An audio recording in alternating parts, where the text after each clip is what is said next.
I'm a 33-year-old guy, and I overheard my 28-year-old girlfriend talking to her 27-year-old best friend. She was making fun of me, and it wasn't just light teasing, it was really brutal. The things she said were harsh and hurtful, and it felt like she was tearing me down behind my back. My girlfriend, Jenna, and I have been together for a little over 2 years. I'm a veterinarian, and we met at my office. She had just moved to the city and brought her dog in for an ear infection. We started talking, and what should have been a 15-minute appointment turned into an hour-long talking session. I've never been so smitten with a woman before. Before Jenna, I lived the bachelor lifestyle. I was beginning to think I'd just stay single forever, even though that lifestyle of nothing but casual flings was growing really old and empty. Jenna is a charismatic woman with a lot of friends. Her best friend is a guy, Dylan, she knew in her old town. I trust Jenna, but I'd be bold-faced lying if I said that her relationship with him doesn't bother me at all. I don't get angry with her or fight about it. She's reassured me that they've been friends their whole lives and have never had any sexual relationship. I'm secure, and I'm not insane, so I accept that they are friends and have tried to buddy up with him as well. He has visited the city 3 times. He's a cool guy. However, he does not seem to like me much. Jenna says he's just protective. It comes off a whole lot more like jealousy than protectiveness, in my opinion. Jenna just finished up grad school this spring, but she's had a really tough time finding a job. We have lived together for a year, and I've been understanding that she can't help pay rent, etc., right now. I'm very financially secure, so it isn't an issue. However, I am careful to not become a reason for her to not get a job and have her own financial independence. I just think it's important for everyone to have this sort of independence. So, without being pushy, I've let her know that she just needs to start paying half of the expenses once she secures a job. Anyway, she texted me at work on Monday to tell me she got a job. It's a job she really wanted and had to go through some pretty grueling interviews to get. I was so happy and proud of her that I decided to leave the rest of the day at the office up to my staff and took off early without telling Jenna. I bought her favorite booze, grabbed a bunch of Chinese takeout, her favorite, and bought her flowers. I bought her a nice necklace that she'd seen at a store a couple of weeks ago, nothing super extravagant, but it has a shark on it, and that woman is just obsessed with anything to do with sharks. I'd hidden it in the basement and figured I'd give it to her soon, totally surprise her with it once she'd forgotten about even seeing it in the store. I got home and came in the side entrance to the basement so I could grab the necklace and then surprise her when I came up the basement steps and opened the door. I could hear her talking on the phone. Normally I wouldn't stop and listen, but I heard her laughing uncontrollably, like belly laughing. It was pretty cute, so I figured I'd wait for her to get off the phone before I surprised her. She was talking to Dylan, nothing new there. They talk at least once a week. Then I heard what they were laughing about. It took me a few dull minutes to realize that she was laughing about our sex life. She said something about how no, he can't even compare to XBF. XBF had at least 3 inches on him. I feel bad every time I eat a baby carrot around him because it must be traumatic to see me chomping down on something the same size as him. It would almost be cute if it didn't suck so much. His body is amazing, as long as he keeps his boxers on. Lots of laughter. So, look, I don't really give a crap what people on Reddit think about the size of my member, but I do think it's important to say that what she was making fun of wasn't even true, which, in my opinion, makes it even more hurtful. I mean, I don't know about the XBF, maybe he was a horse, but I'm very average. Just good old-fashioned average. Not going to upsell myself here. It's nothing to write home about, but it's also not laughable. I've never felt self-conscious, it is what it is. To hear her ripping me apart to this guy that she knows I have some concern about was just beyond hurtful. Hurtful doesn't cover it. She also made fun of me for being gorgeous but not super smart. I'm actually highly educated. This isn't even remotely a concern of mine. I know I'm smart, gorgeous, and super smart with an average-sized penis, thanks very much. I left after that. Did I throw the flowers out of my car window? Yes. Did I cry in a parking lot? Yes. I think she may have heard the basement door close, maybe she even saw my car driving away because she started texting me pretty quickly after I left asking when I was coming home. That was Monday, and I haven't brought it up. I don't know how. I think I'm still processing everything. It's horribly embarrassing and hurtful, but damn, I love this girl. Not saying I'm going to forgive her, necessarily. I just want to stress how hard this whole thing is for me. I know I need to bring it up to her, but how? Any suggestions on how to start this conversation with her? I'm extremely hurt, and I don't know if I can forgive her for this. TL, doctor, my girlfriend made fun of me with her male friend about our sex life / my penis, pretty hurtful stuff. I feel like a puppy that just got kicked in the face. Joking aside, I'm devastated. I was planning to propose in the next few months. Now, I don't see how I can even forgive her and stay with her. Advice? Edit. Wow. Hey, thanks, everyone. I just wanted to add that I definitely will be breaking up with Jenna. I grabbed a beer with 3 of my friends tonight and told them. Their sentiments match the majority of yours, dump her and do it quick. I called my mom and told her about it. Yes, I told her everything, embarrassing as it was. We are pretty close, and I wanted to tell her the whole story, and I've never heard her so angry about anything. She knew I'd bought a ring for Jenna. I will post an update after I do it. It probably tomorrow, though. It may take me a couple of days to post about it. I'm going to be pretty wrecked emotionally. Thanks again for all the comments / messages of support and encouragement. I really didn't expect everyone to be rooting for me like this. Update, I 33 meters overheard my girlfriend 28F making fun of me pretty brutally to her best friend 27 meters. When I say brutally, I mean brutally. Well, supportive Reddit strangers, I stayed strong and broke up with Jenna Thursday evening. This has honestly been the most dramatic couple of days of my entire life. I exhausted. Things got pretty ugly on her part. Sorry that this is so long. A lot happened. At the suggestion of my friends, mother, brother, and many of you, I talked to her in a private but still public place. The thought behind it was that someone who can be so cruel and reveal herself as a liar is potentially capable of trying to turn things around on me and say that she left me because I hurt her or some other nonsense.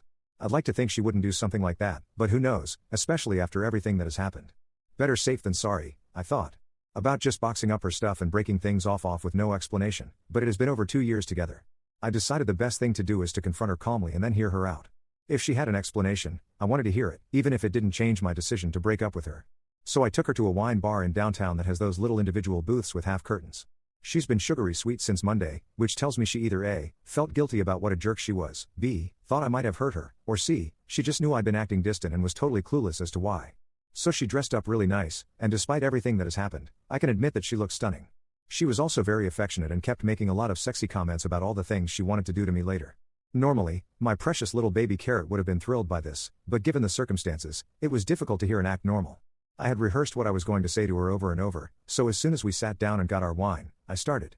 I can't remember word for word, my adrenaline was kicked in pretty high gear, so it feels fuzzy. I basically started by saying how much I've loved her, how she's the only woman that I've ever felt connected to so profoundly, that I opened myself up to her completely and trusted her. I told her that she's the only woman I've ever thought about marrying, that I've gone ring shopping for.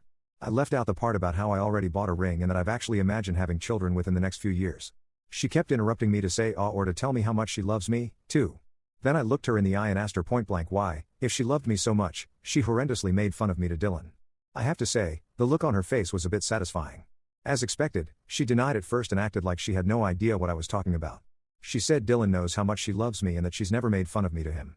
I kind of just looked at her and said something like, "Come on, Jenna." But she still denied, even after I told her that I'd come home early on Monday and had heard it. It was pretty frustrating, but I kept my cool. I just told her that she and I both know she's lying and that the things she said were unforgivable and that I couldn't wrap my mind around why she would say things like that to anyone, let alone Dylan, especially because she was lying just to be able to rag on me. Still denied and acted like I was crazy. She said she loves me so much, that she's not dissatisfied with our sex life and would never say she was, that her complaint about my son eyes, and that she knows how smart and sweet I am. That's why she loves me. If I hadn't heard what she said to Dylan myself, I would have believed her. She deserves an Oscar for that performance. Some commenters asked if I was sure she was talking about me when I overheard her. When she was talking about her ex-BF and his crackling of a dick, she said my name when she was making the comparison. I'm definitely sure that she was talking about me and that she was lying to my face about it. I told her that I would drive us home and she could grab the essentials she needed and her dog. My brother and his girlfriend would be at the house, too. I wanted to make sure there were other people, just to have witnesses that I let her get her stuff and didn't do anything aggressive or destructive. I told her I'd pack the rest of her stuff up and leave it out for her to get whenever she could. She was in total disbelief that I was actually breaking up with her. She pleaded with me, but my mind was slashes made up, and I wasn't budging. It was hard not to cry in front of her, though, when she kept saying how much she wanted to be with me forever and that she had planned to be the mother of my children someday. I own my house, and since Jenna hasn't helped with expenses by paying any rent or utilities, I wasn't too concerned about, putting it bluntly, kicking her out. She kept asking me what she was supposed to do and where she was supposed to sleep. I told her it wasn't really my problem anymore and that she has plenty of friends she can stay with until she gets her own place. Basically, all of the furniture and decor is mine, she just has clothes, toiletries, etc., to get out. All of the redecorating she did to my house was done on my dime. Then came the waterworks. She started crying and saying that she didn't understand how I could do this to her. She said she thought I was a nice guy, about 1,000,000 times. I told her I am a nice guy, which is why I didn't just throw her stuff on the front lawn, change the locks, and give no explanation. Then, I swear to you, this woman dug the knife in even deeper. She said she didn't know why she said those things to Dylan. She finally acknowledged it. And that maybe it's because Dylan brings out the best in her and she's able to laugh about things that would normally make her cry, I guess like my penis. I told her that it's really sad to me if what I heard was her at her best. It was petty and usually I'm above making snide comments, but I told her that she can go back to her hometown and go live with Dylan or her 9 and dick ex-boyfriend. It was amazing to watch how fast those tears disappeared. Apparently, I am an asshole who doesn't know how to treat women. I'm a loser, my penis is tiny, I'm going to be alone forever, she never really loved me, and I was more like a friend but she didn't want to hurt me so she stayed with me, makes a lot of sense. She would have said no if I'd proposed. Again, I am a loser and an asshole. And in case I didn't get it the first time, she meant it when she said my penis was a baby carrot. Oh, and I will die alone. I told her dying alone is preferred to dying married to a woman who is cruel and doesn't love or respect me. No joke, she started to scream, not words, just a long, extremely loud scream. It was alarming, and then she just booked it out of there after calling me a disgusting pig. After paying the bill and apologizing to the waiter about the drama, I left and Jenna was just standing outside crying. I know what she did was horrible and all the things she said just a few minutes earlier were horrible, but I still didn't like seeing her like that and didn't want to just leave her on the sidewalk. I'm in New England, it's already pretty cold here. So I told her to let me give her a ride back to the house so she could get her stuff, but that she needed to leave and go stay somewhere else as soon as she packed a bag. She agreed, and we didn't talk at all in the car. Talk about an awkward ride. My brother and his wife were at the house when we got there. His wife stayed inside while Jenna got some stuff together, and my brother waited outside with me. That went by pretty uneventfully, and she had a girlfriend come pick her up. I got my key back from her before she left. She texted me throughout the night, and the texts ranged from sorry to sad to angry to really angry and back again. I didn't answer any of them and only texted her yesterday morning to tell her that her stuff was on the porch and that she should come pick it up while I'm at work. I didn't hear from her all day until it was almost time for me to go home. Pretty nasty text wishing me about every ill you can wish a person. I didn't answer. Well, I came home to a disaster zone. She smashed everything. I don't know if she had made a spare key at some point that I was unaware of or if she knows how to pick locks, but she got into the house somehow, and she destroyed it. She smashed stuff that's irreplaceable. She ripped up the furniture. She clogged 2 sinks and left the water running. She left my refrigerator open and threw food all over the kitchen. It was wrecked. The only considerate thing she did was lock my 2 dogs up in a bedroom, I guess so they didn't cut themselves on glass or eat the food. I have 2 vehicles, one for everyday use and then an SUV for work.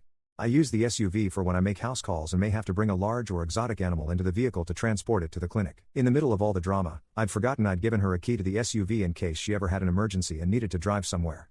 I went out to check the car, and she trashed the inside of it, too.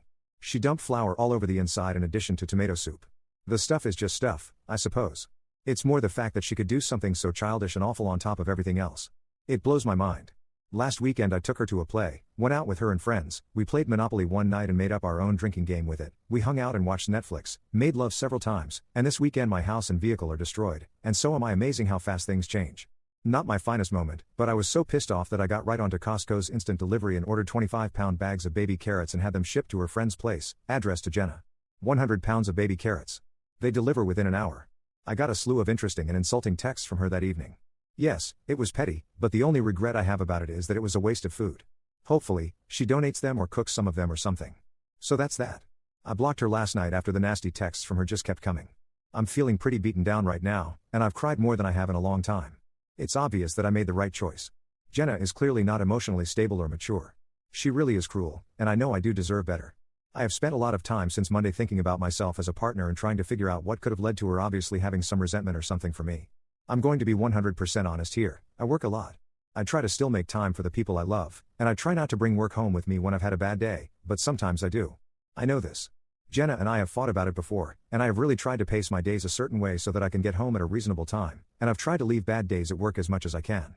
However, anyone who is a vet or has worked with one knows we're always on call for emergencies.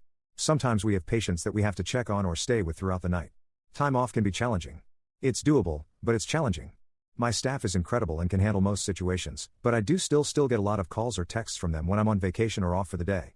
I'm sure there have been times when Jenna felt second best to my job. Well, I guess I know there have been, she's told me as much in the past. I did try to make changes, but there's only so much I can do. As far as I can remember, I've never been purposely mean to Jenna. I've had bad days and been grumpy or absent.